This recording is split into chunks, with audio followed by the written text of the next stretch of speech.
President Donald Trump ने Oval office में एक इवेंट रखा जिसके अंदर उन्होंने बड़े बड़े ऑटोमेकर्स जैसे फोर्ड के सीईओ, बड़े बड़े पॉलिटिकल लीडर्स जैसे डिपार्टमेंट ऑफ ट्रांसपोर्टेशन के सेक्रेटरी शॉन डफी, इन सबको बुलाया और फ्यूल इकोनॉमी स्टैंडर्ड्स पर बात की।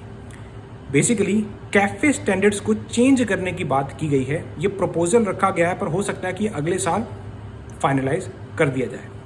This was not easy. And people were brainwashed.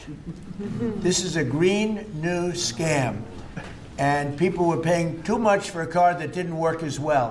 And now they're going to have a great car that's going to be environmentally friendly, but it's going to cost you a lot less and it's going to work great. All of the nonsense is being taken out of the cars.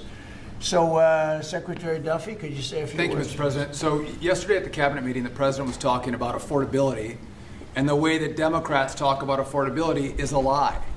Today is a perfect example of that. So, these cafe standards used what was contrary to the law. The Congress set a rule that says you have to look at combustion engines.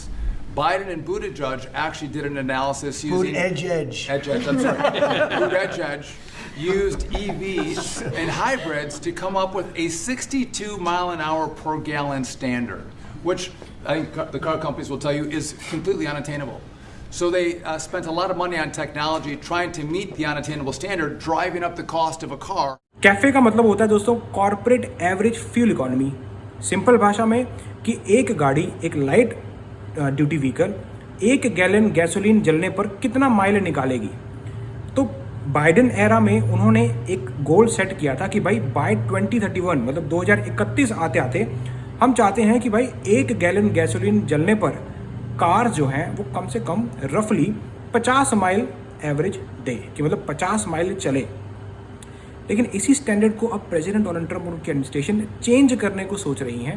उन्होंने कहा कि भाई देखो, अब technology expensive होगी तो car भी expensive होती जाएगी और वही चीज़ अमेरिकन लोगों को अफोर्डेबल नहीं बन रही है। तो इसलिए हम चाहते हैं कि जो ऑटोमेकर्स हैं वो इतनी एक्सपेंसिव टेक्नोलॉजी को इस्तेमाल ना करें और हम जो फ्यूल इकोनॉमी का स्टैंडर्ड है वो गिरा रहे हैं। 1 गैलन में रफली 34.5 माइल्स अगर लाइट ड्यूटी व्हीकल कवर करता है तो ये चलेगा। तो इससे क्या होगा, ऑटो मैन्युफैक्चरिंग बढ़ेगी, लोग कार सस्ती खरीदेंगे।